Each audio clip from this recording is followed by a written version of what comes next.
The military base gym buzzed with energy that morning. Rows of soldiers stood shoulder to shoulder, sweat glistening under the harsh fluorescent lights. They weren't just training today, this was a special session. The legendary Seagal himself had been invited to demonstrate advanced hand-to-hand combat. As Seagal walked in, dressed in a plain black G, the room fell silent. His calm presence commanded respect without him saying a word. He nodded once to the crowd and began explaining the principles of Aikido, using your opponent's aggression against them, mastering control through stillness. But not everyone was impressed. At the back of the room stood Private Jake Collins, a young, cocky soldier with a reputation for being tough and reckless. He leaned toward his friend and muttered, "This guy's a movie star, not a fighter. I bet he couldn't last 10 seconds with me." His friend whispered back nervously, "Don't, man. That's Steven Seagal." But Collins had already made up his mind. When Seagal invited volunteers to demonstrate a technique, Collins stepped forward. "Mind if I go full force, sir?" he asked, smirking. Seagal simply nodded. "Use whatever strength you think you need." As they squared off, the air turned heavy. Seagal stood relaxed, feet grounded, hands loose by his sides. Collins lunged forward with a sudden burst of aggression, throwing a sharp punch towards Seagal's chest.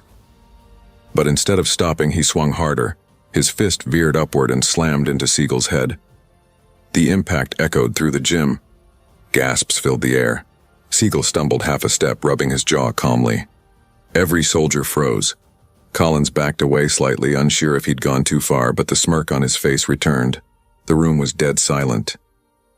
You could hear the hum of the fluorescent lights, the sound of breathing. And then Seagal spoke, his voice low, steady, and cold. "You shouldn't have done that." No one moved. The look in Seagal's eyes sent chills through every soldier in the room. They had no idea that this single moment was about to shut down an entire military base. What happened in the next few minutes would change the reputation of that base forever. For a long, frozen moment, nobody moved. The entire gym had gone quiet, so quiet you could hear the hum of the air conditioning above the nervous breaths of 100 soldiers. Steven Seagal stood perfectly still, eyes locked on the young soldier who had just hit him. His expression was unreadable, neither angry nor surprised, just cold, calm, and impossibly composed. Private Jake Collins lowered his hands, trying to hide his panic with a smirk. "Just testing you out, sir," he said, his tone forced and arrogant. Didn't mean anything by it. A few soldiers in the crowd exchanged nervous glances. Everyone knew that punch wasn't an accident. Collins had done it to show off, to prove that the Hollywood star wasn't as tough as people claimed. But standing in that silence, they began to realize this wasn't going to end like he expected. Seagal slowly rubbed his jaw, his hand steady, movements controlled. Then he gave a small, almost imperceptible smile. "Testing me?" he repeated softly. "That's brave." The tone in his voice wasn't threatening, it was almost polite, but there was an energy behind it that made the entire room tense up. Seagal stepped closer. "You wanted full contact," he said, his voice barely above a whisper. "So let's have full contact." Collins blinked. "Wait, what?" Before he could finish, Seagal moved. It was too fast for anyone to see clearly. 1 second he was standing still, and the next, Collins was face down on the mat. His arm twisted behind him in a joint lock so tight he couldn't move. The soldier screamed in pain, slapping the floor for mercy. Seagal leaned close and said in a tone so quiet only Collins could hear, "Never confuse calmness with weakness." Then he released him. Collins rolled over, clutching his arm, humiliated in front of everyone. The room erupted with whispers. Some soldiers tried to hide their smirks. Others just stared wide-eyed, realizing they'd just witnessed something they would never forget. Seagal looked around the room, his expression still neutral. "A warrior's power doesn't come from rage," he said, his deep voice echoing through the gym. "It comes from discipline, from respect. Without those, you're just a weapon pointed at the wrong target." Every word sank like a stone. No one dared move. Even the base commander, who had been standing near the entrance, said nothing. Collins sat on the edge of the mat, sweat dripping down his face, breathing hard. His pride was shattered, but worse, the pain in his arm told him Seagal could have broken it easily if he wanted to. Seagal turned back toward the crowd. "All right," he said calmly. "Next demonstration." Nobody volunteered. A few minutes later, the training session ended early. Soldiers filed out in stunned silence, whispering among themselves. Did you see how fast he moved? He didn't even look mad. Man, Collins is finished. Outside, the news spread like wildfire across the base. Every barracks, every mess hall, every corner echoed with the same story. A private hit Steven Seagal and got destroyed. Within an hour, the video was already circulating among the troops. Someone had recorded the whole thing on their phone, and now hundreds were watching it in disbelief. Meanwhile, Seagal sat alone in the commander's office. The base colonel, a stiff, broad-shouldered man, paced nervously.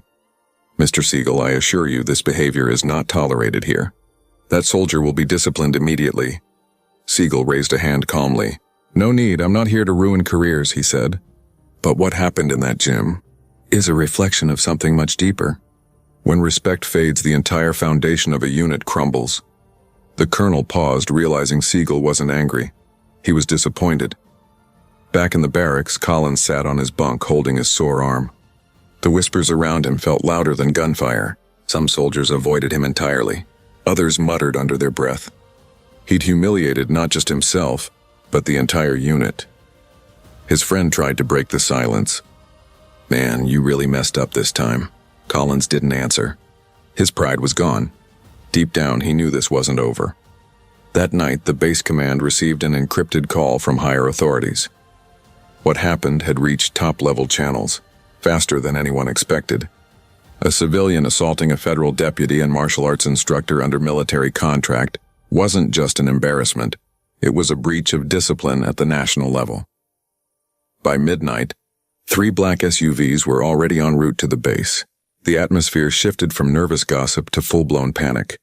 The soldiers didn't know it yet, but the next morning would change everything. Have you ever seen someone disrespect a master and instantly regret it? Tell me in the comments. Also, where are you watching from? Drop your country and city below. I love seeing where our viewers are tuning in from. When the generals arrived the next morning, the base wasn't just in trouble, it was about to face the most humiliating inspection in its history. By sunrise, the base felt different. The usually noisy training field was silent. Soldiers spoke in whispers. No one dared mention what had happened out loud, but everyone knew. The story had already spread through every unit, every barrack, every hallway. A private had hit Steven Seagal. The rumors grew with every retelling. Some said Seagal broke the soldier's arm. Others said he threw him across the room without touching him. The truth was somewhere in between, but one thing was certain. Something big was about to happen.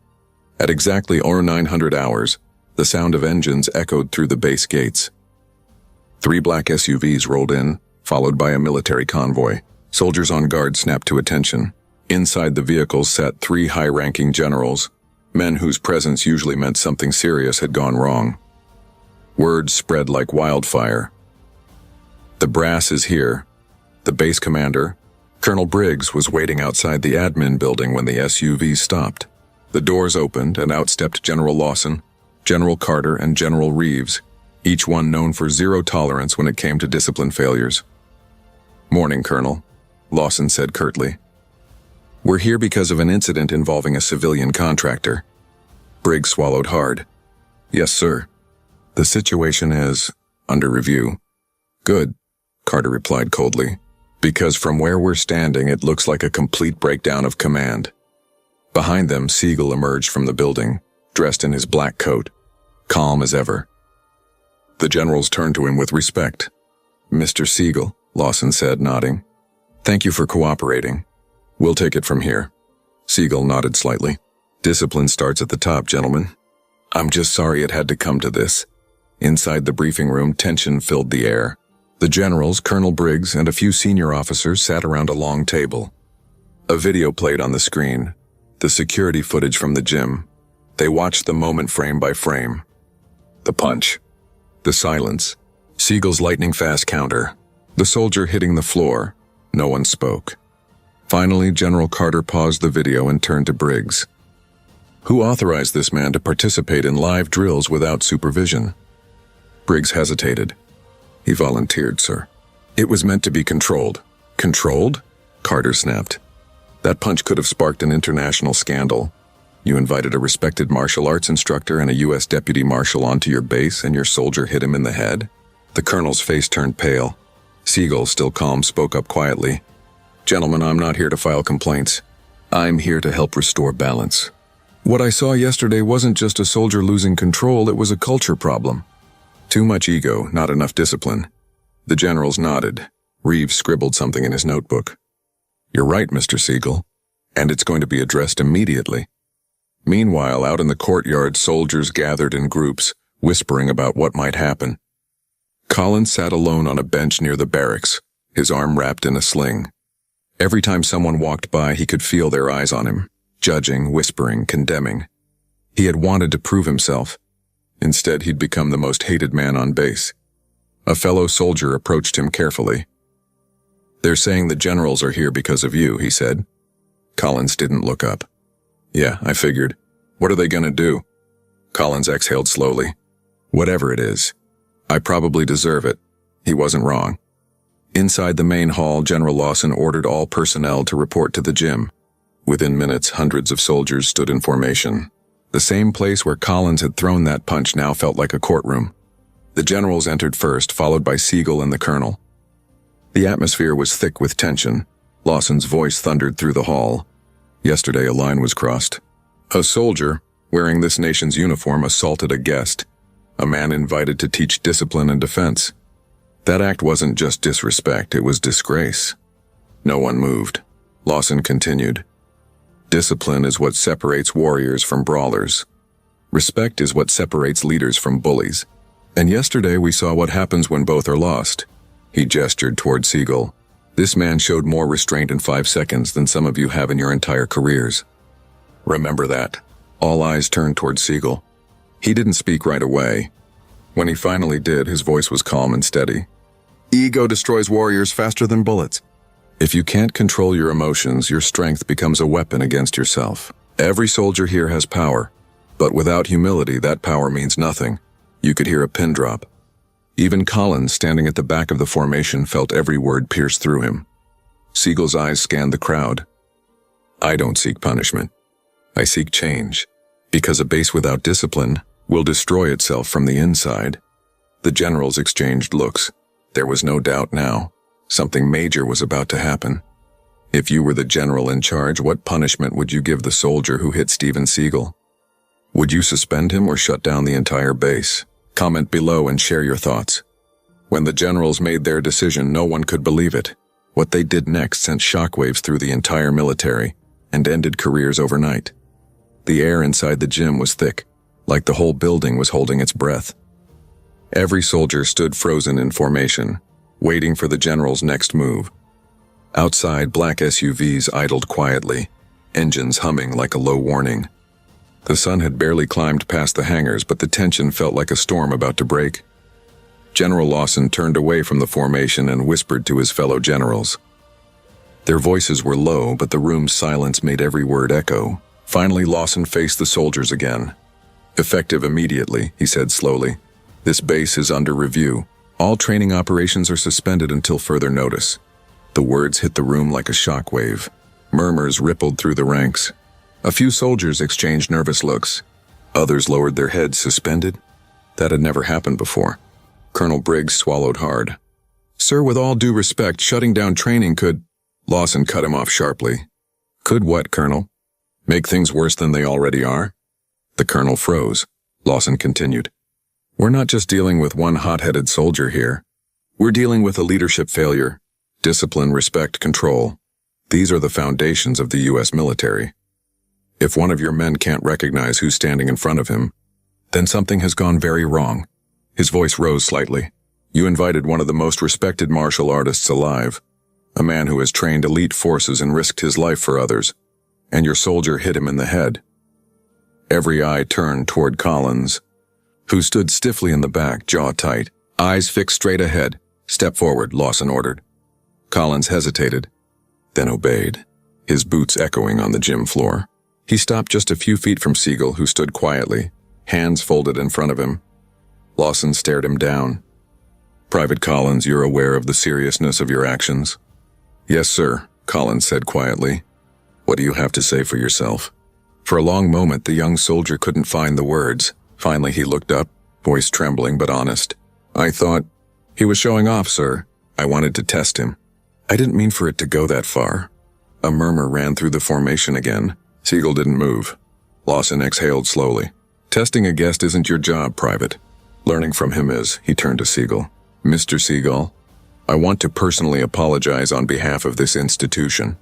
What happened here was unacceptable. Seagal nodded, his expression unreadable. There's no need for apology, General. The young man made a mistake, but mistakes can be powerful lessons if we choose to learn from them.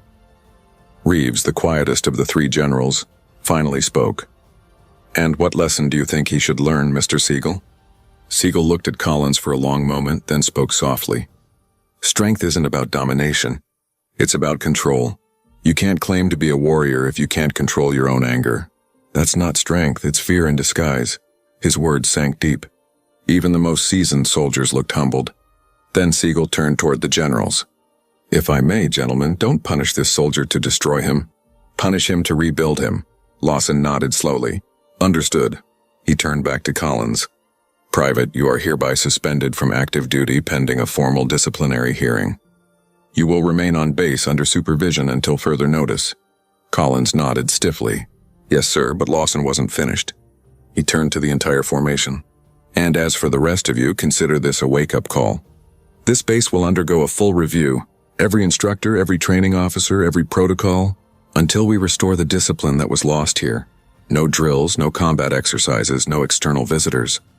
Effective immediately, a collective gasp went through the ranks. Colonel Briggs looked stunned. Sir, you can't be serious. Shutting the base down will... I am serious, Colonel, Lawson barked. This base will not operate under chaos. Until order is restored, it's done. Outside, word spread fast. Vehicles stopped moving. Soldiers were ordered back to their quarters. The base that had once echoed with gunfire and shouts of drill sergeants now stood eerily quiet. Even the flag above the command post flapped against a silence that felt heavy. In the distance, Collins sat alone on the bleachers near the training field. His arm still ached, but the shame hurt more. He could hear his fellow soldiers whispering as they walked past him. Some angry, some disappointed. And then footsteps approached. He looked up to see Steven Seagal standing there, hands behind his back. For a second, Collins didn't know what to do. Salute, apologize, or just disappear. Seagal spoke first. You've got a lot of fire in you, son. But fire without direction burns everything it touches. Collins nodded slowly. I know, sir. I messed up. Seagal studied him for a moment, then sat beside him. I've been where you are, angry, trying to prove something. But if you fight for ego, you'll always lose, even when you win. Collins swallowed hard. Why'd you stop the generals from kicking me out? Seagal smiled faintly. Because real strength isn't about revenge. It's about responsibility. The young soldier looked down, guilt heavy on his face. I wish I could take it back. You can't, Seagal said softly. But you can learn from it. That's how warriors grow. The sun was setting now, casting a golden light across the silent base. For the first time since the incident, Collins felt something he hadn't felt in days. Hope. But the story didn't end there. Because what happened the next morning, when the generals made their final decision, would change not only Collins's life, but Steven Seagal's role in the military forever. The following morning, the base was still in lockdown. The sound of silence had replaced the usual thundering cadence of drills and orders. Soldiers sat in their barracks, waiting for instructions that never came. Everyone felt it, the weight of uncertainty. But inside the administration building, something was brewing. Behind closed doors, the three generals sat around a large oak table with Steven Seagal. A single folder lay open before them. Reports, security footage, and statements from witnesses. General Lawson leaned forward. Mr. Seagal, after reviewing everything, we've concluded that what happened here wasn't an isolated outburst. It's a symptom of a larger problem. Arrogance, lack of respect, loss of discipline. Seagal nodded slowly.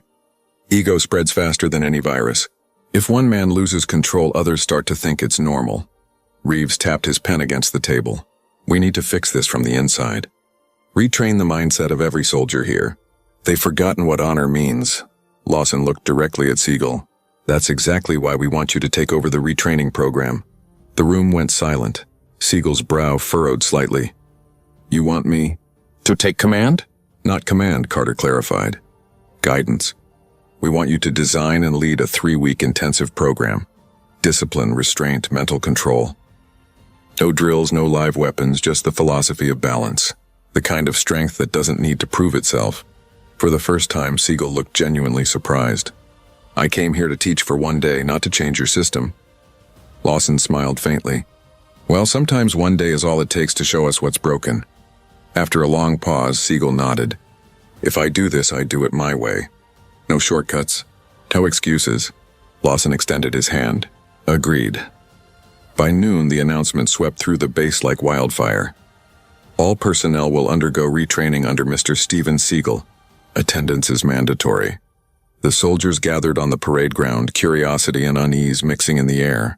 Collins stood in the back, unsure whether he'd even be allowed to participate.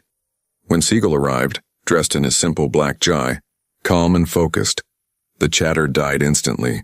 He stood before hundreds of uniformed soldiers and spoke with quiet authority. I'm not here to teach you how to fight, he began. You already know how. I'm here to teach you how not to fight. His words hung in the air, confusing at first, then slowly sinking in. When you walk into a room, people should feel your strength without you needing to show it. True warriors don't seek conflict, they end it before it begins. But that starts with mastering the hardest opponent you'll ever face, yourself. He looked directly at Collins, who lowered his eyes. For the next 3 weeks, Seagal continued, you'll learn stillness, focus, breathing, patience. You'll learn how to fight without hatred, and how to stand tall without pride. If that sounds easy, you're in the wrong place. Then he clapped his hands. Form a circle. What followed was unlike anything the soldiers had experienced.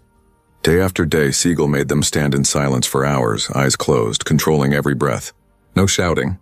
No running, just mental endurance. Some soldiers laughed at first. Others scoffed. But by the 3rd day, the same men who mocked were standing motionless under the sun, drenched in sweat, learning to quiet their minds. And Seagal was relentless. Not physically, but spiritually. He'd stop beside a soldier, whisper, your anger is louder than your breath. Control it. He'd test them with sudden movements, teaching them to react without aggression. Even General Lawson came to observe one morning, watching in silence as Seagal led a session. What do you think? Carter whispered. Lawson folded his arms. He's doing what we couldn't. He's rebuilding them from the inside out. Meanwhile, Collins's transformation was the most striking. Every morning, he showed up early. He spoke less, trained harder, listened deeply. The guilt of his mistake had turned into something else, determination. One afternoon, Seagal called him forward in front of the entire group. Show me what you've learned, he said. Collins hesitated, then moved into position. Seagal feinted a slow strike. This time, Collins didn't react with aggression. He sidestepped calmly, breathing evenly, eyes steady. Seagal nodded approvingly. That's control. The crowd of soldiers erupted in applause. It wasn't just for the move, it was for the man's redemption. By the end of the 3rd week, the entire base felt different. The air was lighter. The soldiers moved with focus and calm. Even the generals noticed it. The arrogance was gone, replaced by quiet strength. On the final day, Seagal gathered everyone again. Discipline, he said, isn't built on fear. It's built on respect. You can't force respect. You earn it through how you treat others and how you carry yourself when no one's watching. He looked at the soldiers one last time. The world doesn't need more fighters. It needs more protectors. Be that. As he finished, even the toughest men on the field stood straighter, prouder, but humbled. That evening, in the command office, General Lawson handed Seagal a formal commendation. You've done more for this base in 3 weeks than most leaders do in 3 years, Lawson said. The brass wants to extend your contract, make this program permanent. Seagal smiled faintly. I appreciate that, General. But my work here is done. They don't need a master, they just needed a reminder. He turned to leave, his black coat swaying behind him. Keep your warriors humble and they'll never lose another battle. As he walked into the sunset, every soldier on that base knew one thing for sure. Steven Seagal hadn't just changed the rules. He had changed them. But just when everyone thought it was over, an unexpected visit from Washington would flip everything upside down and reveal the shocking reason the generals really shut down the base. It had been 3 weeks since Steven Seagal's program ended. The base was back in motion, morning drills, orders barked through megaphones, boots pounding in unison. But there was a difference now. The chaos was gone. The arrogance, the shouting, the tension. It had all been replaced by quiet precision and mutual respect. Even Colonel Briggs, once defensive and rigid, had softened. He walked the grounds differently, not as a man demanding obedience, but as one who had learned humility. But just as things began to return to normal, a new convoy of vehicles rolled through the front gates, sleek, black sedans with tinted windows and U.S. government flags on the hood. Washington had arrived. General Lawson stood at the entrance, his posture straight, jaw tight. He had received no notice, no warning. Only a message. Inspection team en route. Priority. Seagal program review. When the vehicle stopped, a tall man in a gray suit stepped out, flanked by aides. His presence commanded the same silence the generals once had. He wasn't military, but his authority was unquestionable. General Lawson, the man said, extending a hand. I'm Deputy Secretary Roland Marks, Department of Defense Oversight. Lawson saluted instinctively. Sir, we weren't expecting— I know, Marks interrupted. That was the point. They moved inside the command center. Files, footage, and reports from the past month were spread across the table. Marks flipped through them silently. Steven Seagal, he finally said, looking up. The actor, martial artist, and reserve deputy marshal? Yes, sir, Lawson replied. He was brought in as a consultant. His methods produced extraordinary results. Marks raised an eyebrow. I've read the reports. Morale improved. Incidents dropped to 0. But that's not what concerns me. He leaned forward. What concerns me is why this happened in the first place.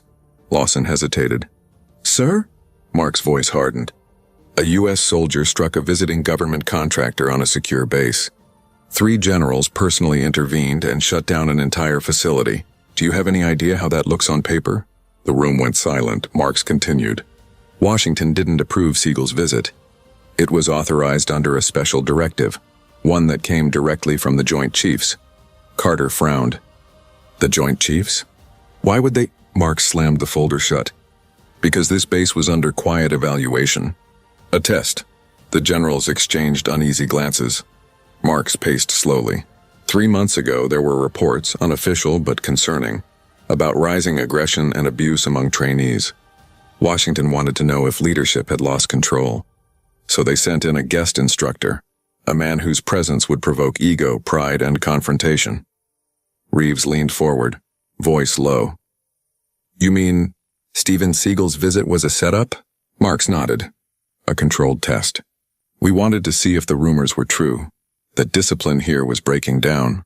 The moment Private Collins threw that punch, it confirmed everything. Lawson's jaw tightened. So this wasn't just a mistake, it was an audit. Exactly, Mark said. And when you shut down the base, Washington took notice. They wanted to see what kind of leaders would emerge under pressure, and from what I've seen, he looked directly at Lawson. You passed. The tension in the room eased slightly. But Marks wasn't finished. There's more, he said. Seagal's report went straight to the Pentagon. His recommendation was unusual. He opened another folder and read aloud. Leadership restored through humility. Recommend full reinstatement of command. Recommend Private Collins be retained for retraining. Potential candidate for leadership mentorship. Base morale stabilized through non-combative discipline techniques. Lawson's eyes widened slightly. He vouched for the soldier who hit him? Marks nodded. Yes. Said the boy had the potential to become one of the best, if given the chance. The room fell silent again. For the first time in years, Lawson felt something rare in the military. Genuine respect for a civilian.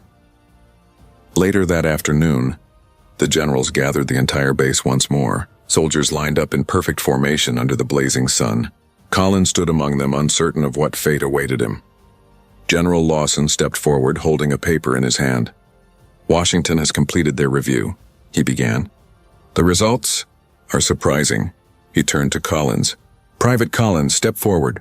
Collins obeyed, chest tight, heartbeat pounding in his ears. 3 weeks ago, Lawson said, your actions nearly cost this base its honor. But according to Washington and according to Mr. Seagal, you've shown extraordinary growth. Effective immediately, you are reinstated and reassigned under direct mentorship with the Command Training Unit. Collins froze. Sir, you're serious? Lawson nodded. I don't repeat myself, Private. You've been given a second chance. Don't waste it. The soldiers around him started clapping. Slow at first, then louder until the entire courtyard was echoing with applause. Collins looked over toward the bleachers. Seagal was standing there, arms folded, a faint smile on his face. Their eyes met for a brief moment. Collins gave a small nod of gratitude. Seagal simply nodded back. That evening, as the sun dipped below the horizon, Seagal prepared to leave. His work was done. Lawson approached him near the helipad. Washington's impressed. They want to expand your program nationwide. Seagal looked out over the quiet base where soldiers were finally laughing again. Expansion's fine, General. Just make sure they remember what this really was. Lawson tilted his head. And what's that? Seagal smiled faintly. Not a shutdown. A reset, he extended his hand. Lawson shook it firmly. You've changed this place, Seagal. No, Seagal said softly. They changed themselves. I just showed them the mirror. As the helicopter blades began to spin, the entire base gathered outside to salute him. The man they once underestimated, the man a soldier had struck, was now leaving as the one who restored their honor. If you were Steven Seagal, would you have forgiven the soldier who hit you or demanded punishment? Comment below and tell us what you would have done. But as the helicopter lifted off, a call came through from the Pentagon, one that would prove this story wasn't over. Because what happened next would turn Steven Seagal from a guest into a legend. The roar of the helicopter blades cut through the air as Steven Seagal climbed aboard. The sun had dipped low on the horizon, painting the base in shades of gold and crimson. Soldiers stood in perfect formation, saluting the man who had walked into their world as a teacher and left as a legend. General Lawson raised his hand in respect. Safe travels, Mr. Seagal. You've done more than restore order here. You've reminded us why we wear this uniform. Seagal nodded slightly, his expression calm. Take care of them, General. They're good men. They just needed to remember who they are. As the helicopter lifted off, dust swirled across the field. The soldiers below held their salutes until the black chopper disappeared into the horizon. For a long moment, silence lingered. A silence filled with pride, reflection, and something deeper. Respect. But inside the helicopter, Seagal's calm was interrupted by a buzzing radio. The pilot turned back. Sir, you're wanted on comms. Direct line, Pentagon clearance. Seagal raised an eyebrow. Put it through. A voice crackled through the headset. Mr. Seagal, this is General Adams, Joint Chiefs of Staff. First of all, congratulations on the successful completion of your evaluation. Washington is impressed. Thank you, General. Seagal replied evenly. Adams continued. The Defense Secretary read your final report. Your philosophy of non-combative discipline, using stillness and restraint instead of aggression, has caught his attention. We're authorizing a new initiative nationwide. We want to make your program standard in all advanced training bases. Seagal was silent for a long moment. Then he said quietly, If it helps soldiers remember their humanity, I'll do it. Good, Adams replied. Because starting next month, we're naming it after you. The Seagal Protocol, congratulations. Back at the base, soldiers gathered in the mess hall, still talking about what had happened. Some called it the Great Shutdown. Others said it was the month that changed everything. Private Collins sat at one of the tables, his uniform crisp, posture sharp, eyes steady. When the other soldiers passed by, they no longer whispered. They nodded with respect. Lawson entered, scanning the room until his eyes found Collins. Private, he said, Seagal left something for you. He handed him a small black envelope. Inside was a handwritten note. Collins, you fell once, but you stood taller when you rose. Don't fight to prove your strength. Fight to protect peace. Steven Seagal. Collins read it twice, his throat tightening. He slipped the note into his breast pocket, vowing never to forget it. Weeks later, the Seagal Protocol rolled out across the country. Military academies, police academies, and special forces units began adopting it. The program focused on mind discipline, restraint, and emotional control, teaching soldiers that the strongest weapon they could ever master was their own mind. Footage of Seagal's training methods leaked online, soldiers standing in silence, learning balance and patience instead of brute aggression. Within days, it went viral. News outlets called it the Warrior's Code. Comment sections flooded with praise. We need more training like this. Real strength is calm. Steven Seagal just changed the game. Months later, Seagal was invited to Washington, D.C. to receive an honorary award from the Defense Department. Generals, senators, and decorated officers filled the room. But when his name was called, Seagal didn't speak about fame or victory. He simply said, "Power without respect is chaos. Control without compassion is tyranny. A true warrior doesn't conquer others. He conquers himself." The hall erupted in applause. As he stepped down from the stage, a reporter called out, "Mr. Seagal, what made you take that assignment in the first place?" Seagal paused, gave a faint smile, and said, "Because one soldier lost control, and that meant millions could learn from it." Back at the same base where it all began, a new plaque hung near the entrance. The Seagal Protocol: Honor, Control, Respect. Underneath was a small inscription, dedicated to those who learn that the hardest battles are fought within.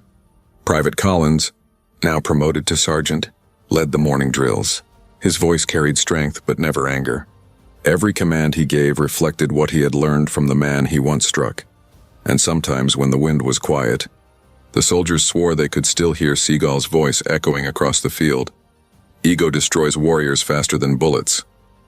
If you believe real strength comes from respect, type honor in the comments. And don't forget to subscribe for more powerful true stories like this one.